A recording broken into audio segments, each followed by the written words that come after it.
Pakistani family reaction. तो कैसे आप सब, मेरा नाम आजाद है यार भाई। आज बड़े खतरनाक टॉपिक पे रिएक्शन लेकर आ चुके हैं भाई साहब, क्योंकि आप लोग डिमांड कर रहे थे, तो भाई जो आप डिमांड करोगे वो लेकर आएंगे। तो भाई साहब आज हम रिएक्ट करेंगे आखिर पाकिस्तान की आर्मी पाकिस्तानी जनता से भी कैसे है अमीर।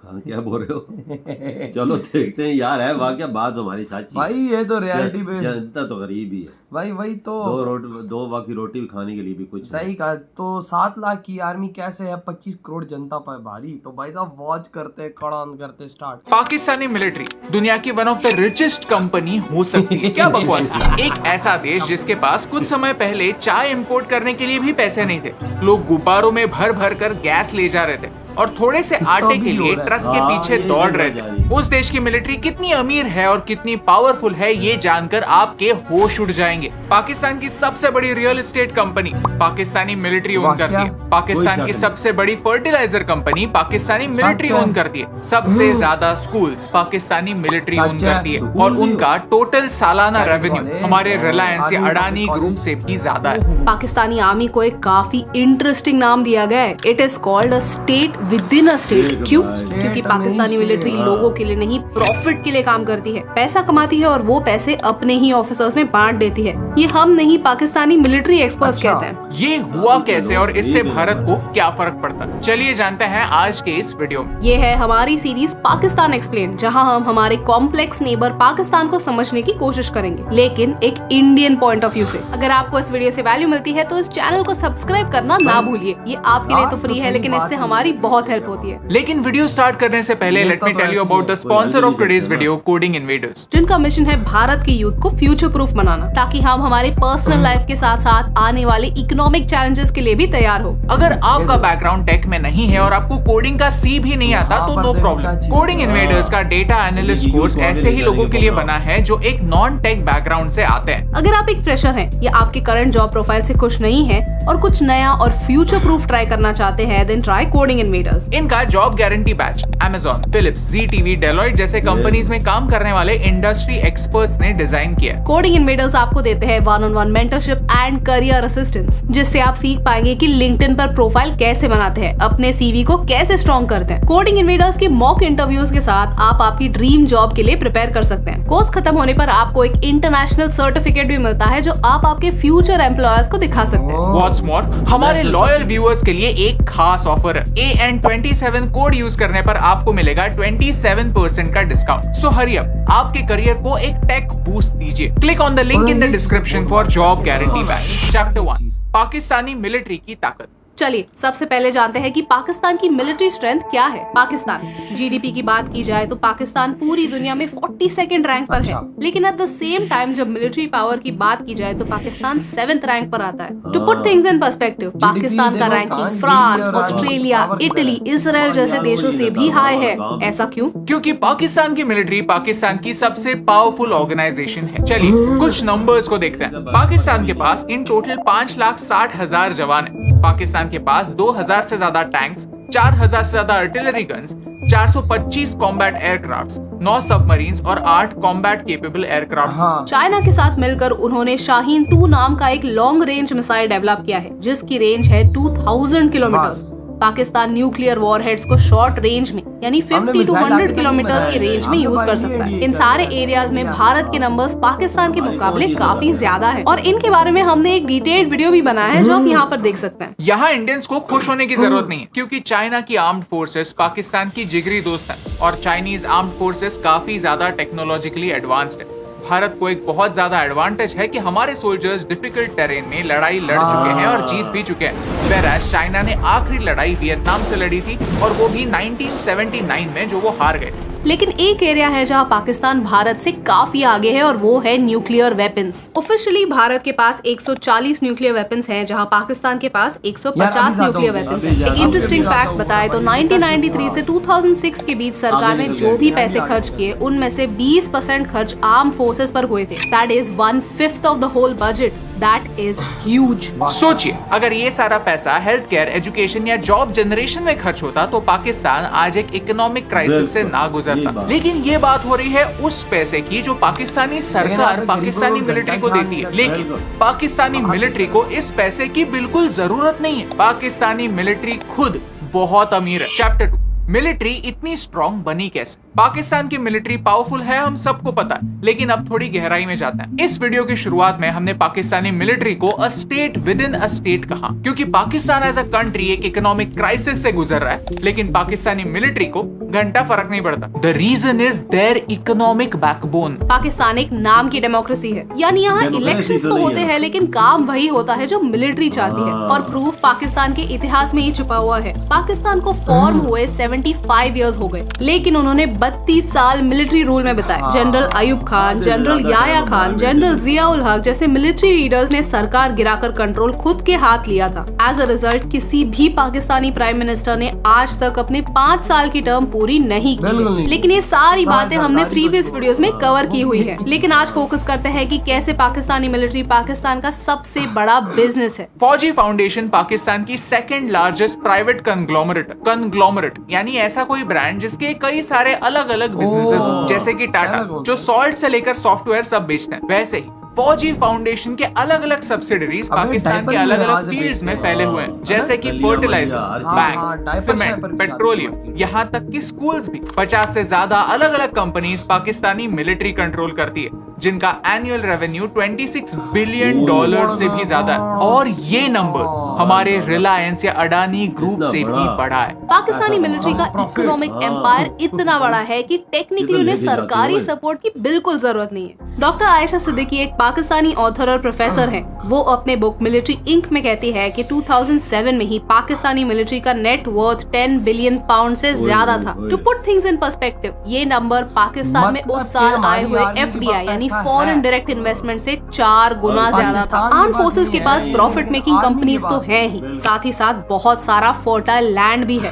पाकिस्तानी आर्मी ऑफिशियली पूरे पाकिस्तान का 12% लैंड ओन करती है। पाकिस्तानी आर्मी का हर ऑफिसर एक करोड़पति होता है। जब एक मेजर जनरल रिटायर होता है तो उसे 240 एकड़ फार्म लैंड प्रेजेंट के तौर पर दिया जाता है, जिसकी on an average value $500,000 pound होती है। उनके बच्चे फॉरेन में पढ़ते हैं। जब भी कोई कमांडर रिटायर होता है, उन्हें किसी हाई पोस्ट पर उन्हीं के किसी कंपनी में नौकरी दी जाती है। यानी उन्होंने ये सिस्टम ही बना दिया है कि आर्मी ज्वाइन करो, बड़ा ऑफिसर बनो, फिर रिटायर हो जाओ और ऐश करो। ये सारा डेटा और ये सारे वैल्यूज 2007 के हैं। सोचिए अब इसकी वैल्यू कितनी ज्यादा होगी। पाकिस्तान की मिलिट्री अपने फाउंडेशंस और उनके प्रॉफिट मेकिंग मशीन को इसी बेसिस पर चलाते हैं कि पाकिस्तान के सिविलियंस इनकॉम्पिटेंट और करप्ट ही हैं। उनसे बेहतर तो हम हैं। जब कोई ऑर्गेनाइजेशन जो लोगों को प्रोटेक्ट करने के लिए बनी हो वो खुद को लोगों से ऊपर समझने लगती है तो उस देश का कुछ नहीं हो सकता। कहने का पॉइंट ये है कि आज पाकिस्तान की सिचुएशन ऐसी है कि वहाँ की मिलिट्री उनके लीडर से ज्यादा स्ट्रांग है। जो लीडर पाकिस्तानी मिलिट्री की बात नहीं सुनता उसे हटा दिया जाता है और किसी ऐसे पपेट को बिठाया जाता है जो मिलिट्री की बात सुने। 2018 में जब इमरान खान पाकिस्तान के प्राइम मिनिस्टर बने तो उनके क्रिटिक्स ने यही कहा कि इमरान खान के पास खुद का कोई एक्सपीरियंस तो है नहीं, वो सिर्फ इसीलिए पीएम बने हैं क्योंकि पाकिस्तानी मिलिट्री चाहती है कि ऐसा कोई गद्दी पर बैठे जो ज्यादा सवाल ना पूछे और मिलिट्री को जो करना है वो करने दे। आज वही इमरान खान कह रहे हैं कि उन्हें असैसिनेट करने का प्लान बनाया जा रहा है। हाल ही में उन्हें अरेस्ट हुई है और इनकी इस कंट्रोवर्शियल अरेस्ट की वजह से पूरे पाकिस्तान में वायलेंस हो रहा है। पाकिस्तान के इतिहास में पहली बार पाकिस्तानी मिलिट्री पर उनके ही लोग अटैक कर रहे हैं। पाकिस्तान में एक सिविल वॉर होने के चांसेस काफी हाई है और इसके बारे में हम एक डिटेल्ड वीडियो जल्दी बनाएंगे। Chapter 3 army versus the people. Pakistan में मिलिट्री रूल की एक लंबी चौड़ी हिस्ट्री और आगे जाकर फिर से पाकिस्तान में मिलिट्री रूल ना आए इसलिए 2010 में पाकिस्तान के कॉन्स्टिट्यूशन को अमेंड किया गया। इससे पार्लियामेंट को डिसॉल्व करने की पावर प्रेसिडेंट के हाथ से निकाल दी गई। ये कदम एक सही डायरेक्शन में था, लेकिन ये कदम सिर्फ एक आधा कदम है। मिलिट्री डेमोक्रेटिकली इलेक्टेड लीडर्स की बात तब सुनेगी जब उन्हें फंड करने वाली कंपनियों पर एक्शन ली जाएगी। इन कंपनीज को मैनेज कौन करेगा ये डिसाइड करने की अथॉरिटी मिलिट्री के हाथ से निकाल दी जाएगी। जब तक मिलिट्री सरकार पर डिपेंडेंट नहीं होगी तब तक वो किसी भी लीडर को आंसरेबल नहीं होगी। सोचिए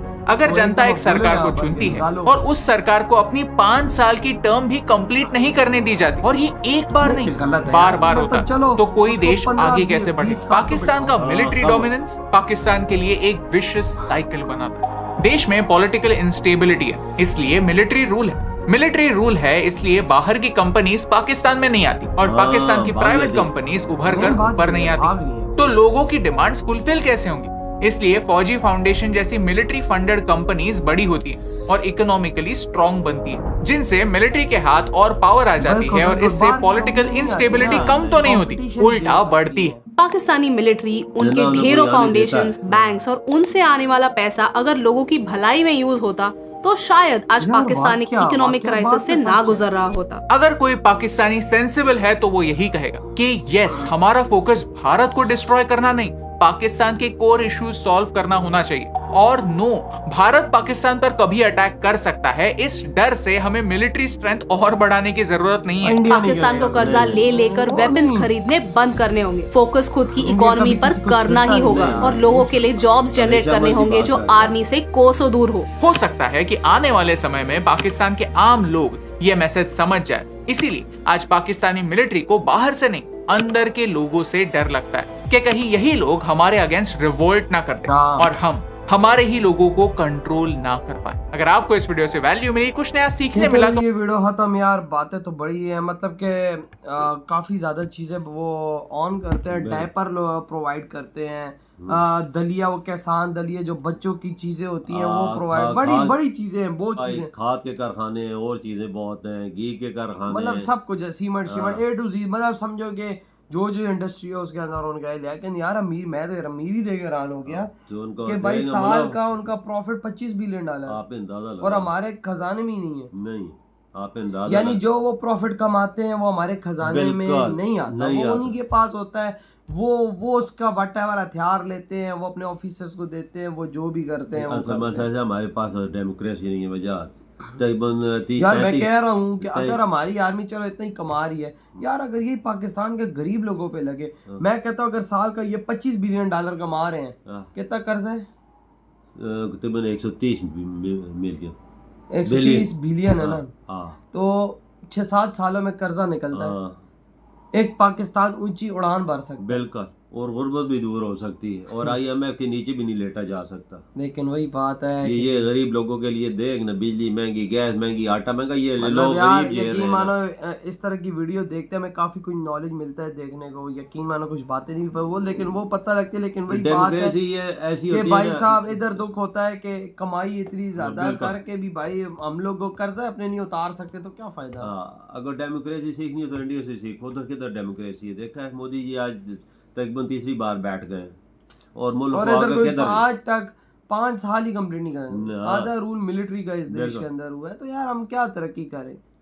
एक भाई साहब मैं कहता हूँ कि ऐसा बंदा आया ना कि भाई वो कोई सीधा रास्ते पे लेके चले। पाकिस्तान का इन्वेस्टमेंट भी नहीं आती ना, कोई इन्वेस्टमेंट करने भी नहीं आता, फिर भाग जाते हैं, देखते हैं कि मुल्क के हालात ठीक नहीं यार, इधर इन्वेस्टमेंट किधर हमारी महफूज रहेगी। इन्वेस्टमेंट उस देश में की जाती है जिधर आपकी कमाई या पैसा महफूज रहे, और सारा वो देखते हैं देश उनके लिए जो महफूज होता है उधर भागते हैं। बिल्कुल, और पाकिस्तान का लोग तो शुरू से गुलाम ही रहे, मतलब 75 साल से आज हम गुलाम है, तो हम क्या बात करें। 2 लाइनें ना हमने देखो इंडिया से अलग की अलहदा ही हुए, उन्होंने हमें दे दिया, अलहदा कर दिया है, 2 ही लाइनें, उनके तरह निकल गए, हम के तरह आज हमारे जो फैसले थे हम पछता है। हाँ, मुल्क वो बोलते हैं एक जबान से कि इंडिया बहुत बड़ा मुल्क है, वो तरक्की कर रहा है, और जापान भी तो छोटा सा मुल्क है ना, वो किधर निकल गया। लेकिन वही बात है कि वहाँ पे सारी चीजें सीधी हैं, वहाँ पे उल्टी चीजें नहीं ना जो यहाँ पर है। अब देखो ना, देखें इंडिया में कितने बड़े इलेक्शन हुए, एक भी धांधली की आवाज आई है आपको? एक भी नहीं है। पाकिस्तान में अगर कोई पार्टी जीत आई तो रातों रात उसकी देखो एक आर्मी की इज्जत तो नहीं करनी चाहिए, होनी भी चाहिए, ये नहीं हमारी सरहदों की हिफाजत का ये रिस्पेक्ट नहीं कि आप आज हर पाकिस्तानी के मुंह से सुनोगे वो गालियां देता है। आज हर पाकिस्तानी उनको गाली देता है, क्यों देता है? कि इज्जत खो दी है उन लोगों। बिल्कुल यही मसला है। लेकिन वही बात है कि इज्जत बनाने के लिए फिर आगे स्टेप ऐसे उठाने पड़ते हैं कि भाई इज्जत बने, लेकिन नहीं तो आज देखो इंडिया में मैं कहता हूँ आज 140 करोड़ भारतीय हैं, वो अपनी आर्मी को आज गाली नहीं देते। नहीं। क्यों नहीं देते? उनको पता है कि भाई सब क्या है। और जब से इमरान खान आया उसने सब कुछ किया, और आज मैं कहता हूँ कि तकरीबन 95% पाकिस्तानी जो है ना वो गाली देते हैं। हाँ। तो यार आपके क्या थॉट है भाई इस वीडियो के बारे में? बातें तो बड़ी खरी और खोटी हुई हैं। इधर ही वीडियो खत्म करते हैं, तो बाय।